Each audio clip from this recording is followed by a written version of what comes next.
Bienvenue sur Bible 365.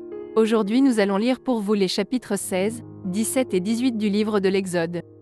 S'il vous plaît, abonnez-vous à la chaîne, aimez et partagez-la dès maintenant pour encourager quelqu'un d'autre à écouter la Bible cette année. Merci, bonne écoute.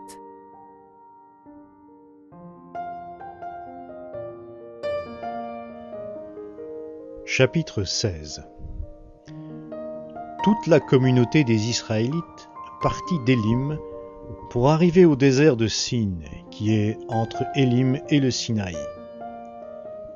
Le 15e jour du second mois, après leur sortie du pays d'Égypte. Alors toute la communauté des Israélites murmura dans le désert contre Moïse et Aaron. Les Israélites leur dirent : « Que ne sommes-nous morts par la main de l'Éternel dans le pays d'Égypte, quand nous étions assis près des marmites de viande, quand nous mangions du pain à satiété ? Car vous nous avez fait venir dans ce désert pour faire mourir de faim toute cette assemblée. » L'Éternel dit à Moïse : « Je vais faire pleuvoir pour vous du pain du haut du ciel. Le peuple sortira et en recueillera jour par jour la quantité nécessaire. Ainsi, je le mettrai à l'épreuve et verrai s'il marche ou non selon ma loi. Le 6e jour, lorsqu'ils prépareront ce qu'ils auront apporté, il y en aura 2 fois plus que ce qu'ils récoltent chaque jour. » Moïse et Aaron dirent à tous les Israélites : « Ce soir, vous reconnaîtrez que c'est l'Éternel qui vous a fait sortir du pays d'Égypte. Et au matin, vous verrez la gloire de l'Éternel, parce qu'il a entendu vos murmures contre l'Éternel. Car que sommes-nous pour que vous murmuriez contre nous ? » Moïse dit : « L'Éternel vous donnera ce soir de la viande à manger, et au matin du pain à satiété. L'Éternel a entendu les murmures que vous avez proférés contre lui. Car que sommes-nous ? Ce n'est pas contre nous que sont dirigés vos murmures, c'est contre l'Éternel. » Moïse dit à Aaron : « Dis à toute la communauté des Israélites : approchez-vous devant l'Éternel, car il a entendu vos murmures. » Tandis qu'Aaron parlait à toute la communauté des Israélites, ils se tournèrent du côté du désert. Et voici que la gloire de l'Éternel apparut dans la nuée. L'Éternel parla à Moïse et dit : « J'ai entendu les murmures des Israélites. Parle-leur en ces termes : entre les 2 soirs, vous mangerez de la viande, et au matin, vous vous rassasierez de pain, et vous reconnaîtrez que je suis l'Éternel votre Dieu. » Le soir, des cailles montèrent et couvrirent le camp. Et au matin, il y eut autour du camp une couche de rosée. Quand cette couche de rosée se leva, il y avait à la place du désert quelque chose de menu, de granuleux, quelque chose de menu comme le givre sur la terre. Les Israélites regardèrent et se dirent l'un à l'autre : « Qu'est-ce que c'est ? » Car ils ne savaient pas ce que c'était. Moïse leur dit : « C'est le pain que l'Éternel vous donne pour nourriture. Voici ce que l'Éternel a ordonné. Recueillez-en chacun ce qu'il lui faut pour sa nourriture, 1 omer par tête, selon le nombre de personnes. Chacun en prendra pour ceux qui sont dans sa tente. » Les Israélites firent ainsi. Et ils en recueillirent les uns plus, les autres moins. On mesurait ensuite avec l'omère. Celui qui en avait plus n'avait rien de trop, et celui qui en avait moins n'en manquait pas. Chacun recueillait ce qu'il lui fallait pour sa nourriture. Moïse leur dit : « Que personne n'en laisse jusqu'au matin. » Ils n'écoutèrent pas Moïse.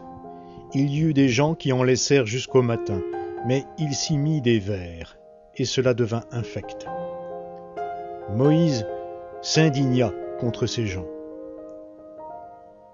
Tous les matins, chacun recueillait ce qu'il lui fallait pour sa nourriture. Et quand venait la chaleur du soleil, cela fondait. Le 6e jour, ils recueillirent une quantité double de nourriture, 2 homères pour chacun. Tous les chefs de la communauté vinrent le rapporter à Moïse. Et Moïse leur dit, « C'est ce que l'Éternel a déclaré. Demain est le jour férié, le saint Shabbat de l'Éternel. Faites cuire ce que vous avez à faire cuire. Faites bouillir ce que vous avez à faire bouillir. Et tout le surplus, laissez-le en réserve jusqu'au matin. » Ils le laissèrent jusqu'au matin comme Moïse l'avait ordonné. Et cela ne devint pas infect. Il ne s'y trouva pas de vermine. Moïse dit, « Mangez-le aujourd'hui, car aujourd'hui c'est le Shabbat en l'honneur de l'Éternel. Aujourd'hui, vous n'en trouverez pas dans la campagne. Pendant 6 jours, vous en recueillerez, mais le 7e jour, c'est le Shabbat, il n'y en aura pas. » Le 7e jour, quelques-uns du peuple sortirent pour en recueillir, mais ils n'en trouvèrent pas. Alors l'Éternel dit à Moïse, « Jusqu'à quand refuserez-vous d'observer mes commandements et mes lois? Voyez que l'Éternel vous a donné le Shabbat. C'est pourquoi il vous donne au 6e jour de la nourriture pour 2 jours. Que chacun de vous reste où il est, que personne ne quitte sa place le 7e jour. » Et le peuple respecta le Shabbat le 7e jour. La maison d'Israël donna le nom de manne à cette nourriture, qui ressemblait à de la graine de coriandre. Elle était blanche et avait le goût d'un gâteau au miel. Moïse dit, « Voici ce que l'Éternel a ordonné. Qu'un plein homère de manne soit conservé pour vos générations futures, afin qu'elles voient le pain que je vous ai fait manger dans le désert, que je vous ai fait sortir du pays d'Égypte. » Et Moïse dit à Aaron, « Prends une urne, mets-y un plein homère de manne, et dépose-la devant l'Éternel, afin qu'elle soit conservée pour vos générations futures. »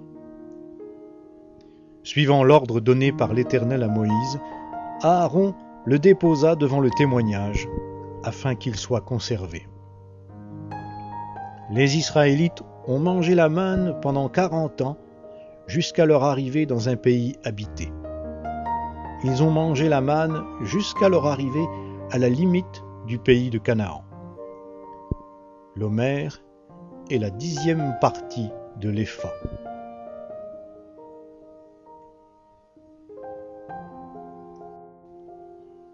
Chapitre 17. Toute la communauté des Israélites partit du désert de Sin selon l'ordre de l'Éternel pour leur départ. Ils campèrent à Réphidim. Il n'y avait point d'eau à boire pour le peuple. Alors le peuple entra en contestation avec Moïse. Ils dirent, « Donnez-nous de l'eau à boire. » Moïse leur répondit, « Pourquoi entrez-vous en contestation avec moi? Pourquoi tentez-vous l'Éternel? » Le peuple était là, pressé par la soif, et le peuple murmurait contre Moïse. Il disait, « Pourquoi nous as-tu fait monter hors d'Égypte? Pour nous faire mourir de soif, moi, mes fils et mes troupeaux? » Moïse cria à l'Éternel en disant, « Que ferai-je pour ce peuple? Encore un peu, et ils me lapideront. » L'Éternel dit à Moïse, « Passe devant le peuple, et prends avec toi des anciens d'Israël. Prends aussi dans ta main ton bâton avec lequel tu as frappé le Nil, et tu t'avanceras. Me voici, je me tiens là devant toi, sur le rocher, en Horeb. Tu frapperas le rocher, il en sortira de l'eau et le peuple boira. » Moïse fit ainsi aux yeux des anciens d'Israël.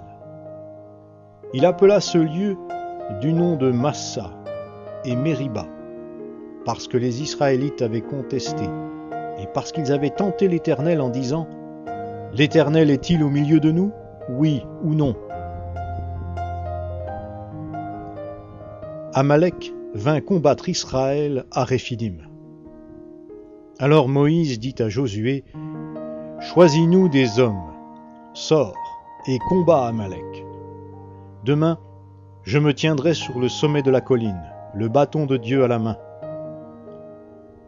Josué fit ce que Moïse lui avait dit pour combattre Amalek. Moïse, Aaron et Our montèrent au sommet de la colline. Lorsque Moïse élevait la main, Israël était le plus fort, et lorsqu'il reposait la main, Amalek était le plus fort. Les mains de Moïse étant alourdies, ils prirent une pierre qu'ils placèrent sous lui, et il s'assit dessus. Aaron et Our soutenaient ses mains, l'un d'un côté, l'autre de l'autre, et ses mains restèrent fermes jusqu'au coucher du soleil. Et Josué soumit Amalek et son peuple en les frappant du tranchant de l'épée. L'Éternel dit à Moïse, « Écris ces choses comme souvenir dans le livre, et déclare à Josué que j'effacerai le souvenir d'Amalek de dessous les cieux. » Moïse bâtit un autel et l'appela du nom de l'Éternel, mon étendard. Il dit, parce qu'une main s'est élevée contre le trône de l'Éternel, il y aura guerre de l'Éternel contre Amalek, de génération en génération.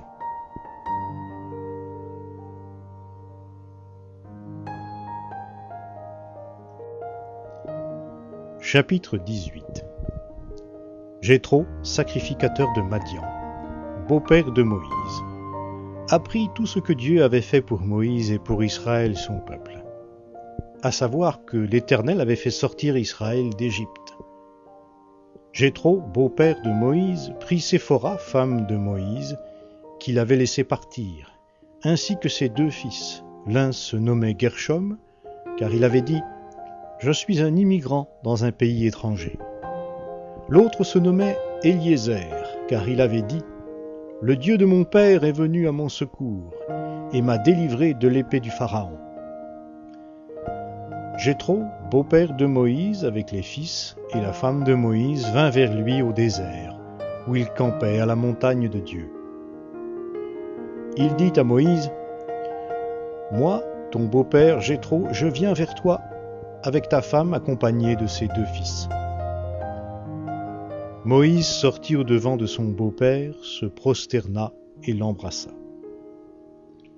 Ils s'informèrent réciproquement de leur santé, puis ils entrèrent sous la tente. Moïse raconta à son beau-père tout ce que l'Éternel avait fait au Pharaon et à l'Égypte à cause d'Israël, toutes les souffrances qui les avaient atteints en chemin et dont l'Éternel les avait délivrés. Jéthro se réjouit de tout le bien que l'Éternel avait fait à Israël, et de ce qu'il l'avait délivré de la main des Égyptiens. Et Jéthro dit, « Béni soit l'Éternel, qui vous a délivré de la main des Égyptiens, et de la main du Pharaon, qui a délivré le peuple du pouvoir des Égyptiens. Je reconnais maintenant que l'Éternel est plus grand que tous les dieux, et cela alors qu'on agissait délibérément contre Israël. » Jéthro, beau-père de Moïse, prit un holocauste et des sacrifices pour les offrir à Dieu. Aaron et tous les anciens d'Israël vinrent participer au repas avec le beau-père de Moïse en présence de Dieu. Le lendemain, Moïse siégea pour juger le peuple, et le peuple se tint devant Moïse depuis le matin jusqu'au soir. Le beau-père de Moïse vit tout ce qu'il faisait pour le peuple, et il dit, « Que fais-tu là pour ce peuple? Pourquoi sièges-tu seul? Et tout le peuple se présente-t-il devant toi depuis le matin jusqu'au soir? » Moïse répondit à son beau-père, « C'est que le peuple vient à moi pour consulter Dieu. Quand ils ont quelque affaire, on vient devant moi. Je sers d'arbitre entre les 2 parties, et je fais connaître les prescriptions de Dieu et ses lois. » Le beau-père de Moïse lui dit, « Ce que tu fais n'est pas bien. Tu t'épuiseras toi-même ainsi que ce peuple qui est avec toi, car la tâche est trop lourde pour toi. Tu ne pourras pas l'exécuter toi seul. Maintenant, écoute ma voix. Je vais te donner un conseil, et que Dieu soit avec toi. Représente le peuple auprès de Dieu, et porte toi-même les affaires devant Dieu. Explique-leur les prescriptions et les lois, et fais-leur connaître le chemin qu'ils doivent suivre et l'œuvre qu'ils doivent faire. Discerne parmi tout le peuple des hommes de valeur, craignant Dieu, des hommes attachés à la vérité et qui haïssent le gain malhonnête. Établis-les sur eux comme chefs de 1000, chefs de 100, chefs de 50 et chefs de 10. Qu'ils jugent le peuple en tout temps, qu'ils portent devant toi toute affaire importante et qu'ils jugent eux-mêmes les affaires secondaires. Allège ta charge et qu'ils la portent avec toi. Si tu fais cela et que Dieu te donne des ordres, tu pourras tenir bon, et tout ce peuple parviendra en paix à destination. Moïse écouta la voix de son beau-père et fit tout ce qu'il avait dit. Moïse choisit des hommes de valeur parmi tout Israël et les établit à la tête du peuple, chef de 1000, chef de 100, chef de 50 et chef de 10. Ils jugeaient le peuple en tout temps. Ils portaient devant Moïse les affaires difficiles et jugeaient eux-mêmes toutes les affaires secondaires. Moïse laissa partir son beau-père, qui s'en alla dans son pays.